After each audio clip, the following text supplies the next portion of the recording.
Divide and rule करके राज करते रहे, उसी सिद्धांत को भारतीय जनता पार्टी आगे बढ़ा रही है। समाज को कैसे बांटा जाए, समाज में कैसे नफरत हो और जो विपक्षीय लोग हैं उनके बीच में एक दूसरे से कैसे दूर किया जाए, इसी रणनीति पर लगातार भारतीय जनता पार्टी काम कर रही है।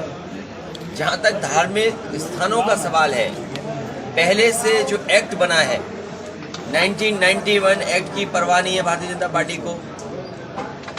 जिस समय सुप्रीम कोर्ट में फैसला हुआ उसमें जो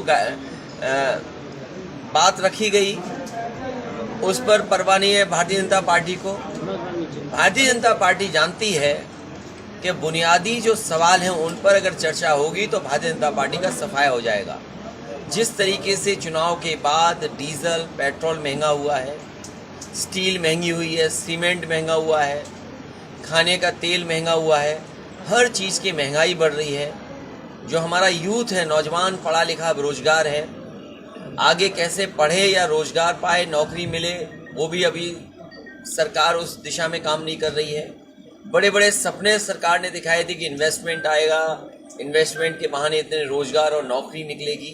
तो इन सवालों का जवाब न देना पड़े, इसीलिए भारतीय जनता पार्टी जानबूझ करके स्मोक स्क्रीन, एक ऐसा पर्दा डालती है जिससे अपनी कमियों को छिपा ले। और ये जो बनारस का मामला चल रहा है उसके पीछे जानबूझ करके भारतीय जनता पार्टी है, क्योंकि उसे बैंकें बेचनी है। जो प्राइवेट कंपनियां सीमेंटों की बिक रही है वो अपने लोगों को कैसे लाभ पहुंचाना है, और LIC प्राइवेटाइज होनी है। तो ये जो बड़ी बड़ी संस्थान है, LIC का प्राइवेटाइजर होना, बैंकों का मर्ज होना और बैंकों का डूबना, और जिस तरीके से पूरा गेहूं खरीदवा दिया कुछ व्यापारियों के हाथ में। अगर आप पूरे प्रदेश का गेहूं देखेंगे तो 5-6 लोगों ने गेहूं खरीद लिया और वो गेहूं विदेश जा रहा था। 4000 से ज़्यादा ट्रक केवल राजकोट में खड़े थे। गुजरात के जितने पोर्ट थे उसमें बड़े पैमाने पर उत्तर प्रदेश का और मध्य प्रदेश का गेहूं रखा था। जब सरकार को पता लगा कि गेहूं पहुंच गया है, केवल जनता को धोखा देने के लिए उस पर बैन लगा दिया कि विदेश गेहूं नहीं जाएगा। और जैसे ही बनारस का मामला आगे बढ़ा, ताजमहल का आगे मामला बढ़ा, उन्होंने अनुमति दे दी, अनाज विदेश चला जाएगा, गेहूं विदेश चला जाएगा। अब गांव में डुगडुगी चलवा रहे हैं कि जिसके पास ये सामान होगा, जिसके पास ट्रैक्टर होगा, जिसके पास AC होगा, उसको राशन का पैसा वापस करना पड़ेगा।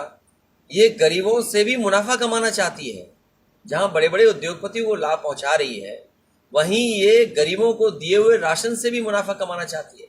जब गेहूं खरीदा होगा FCI ने और जो गेहूं बटा है उसकी कीमत कम रही होगी, आज 24 रुपये वसूलना चाहते हैं गरीबों से। और अब तो ऐसा लग रहा है बीजेपी में वोट लेने के बाद ये गरीबों को पहचानती नहीं है सरकार।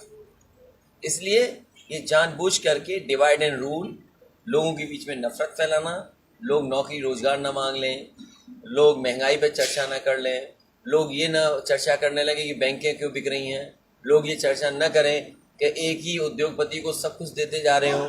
जिस तरीके से वन नेशन वन राशन की बात कर रही थी, भारतीय जनता पार्टी ने इसके पीछे एक सिद्धांत पे काम करना शुरू किया है, एक देश और एक पूंजीपति। संवैधानिक संस्थाओं का भी मजाक उड़ाया जा रहा है। आपने कल बयान में कहा, लेकिन बीजेपी कह रही है बचकाना बयान है। बीजेपी को हर चीज वो खराब लगती है जो संविधान से जुड़ी हो। जिस समय बैंकें डूब रही हैं, जवाब नहीं उनके पास। बैंकें मर्ज हो रही हैं, उसका कोई जवाब नहीं है। पूरा देश जानता है गेहूं पर पाबंदी लग गई थी कि विदेश गेहूं नहीं जाएगा, लेकिन किसी को ये नहीं पता होगा कि यही बीजेपी ने अनुमति दे दी गेहूं जाने की। क्या बीजेपी के पास सवाल है कि राशन जो गरीबों से पैसा वसूला जाएगा उसका क्या जवाब है उनके पास? जो नौजवानों को नौकरी रोजगार देने की बात थी, 100 दिन में नौकरी रोजगार दे देंगे, उसका क्या है उनके पास जवाब? स्टील महंगी हो गई, चुपचाप, पता ही नहीं लगा किसी को। सीमेंट महंगा हो गया, किसी को नहीं पता लगा। सीमेंट की बड़ी बड़ी कंपनियां किसी को बिकवा दी, वो नहीं पता लगा। LIC बिकने जा रहा है, नहीं पता लग रहा है। इसलिए जानबूझ करके हमें और आपको उलझा रहे हैं। उलझाने के लिए मुद्दे उठाए जा रहे हैं। सर, बीजेपी भारतीय- की इंडिपेंडेंट गवर्नमेंट है, उसके बाद इलेक्ट्रिसिटी क्राइसिस बहुत ज्यादा बढ़ रही है, सर क्या रीजन आप? ये क्राइसिस इसलिए है कि बीजेपी ने कोई बिजली नहीं बनाई। जब बीजेपी बिजली नहीं बनाएगी और बिजली के क्षेत्र में जो काम करना चाहिए था, डिस्ट्रीब्यूशन में, ट्रांस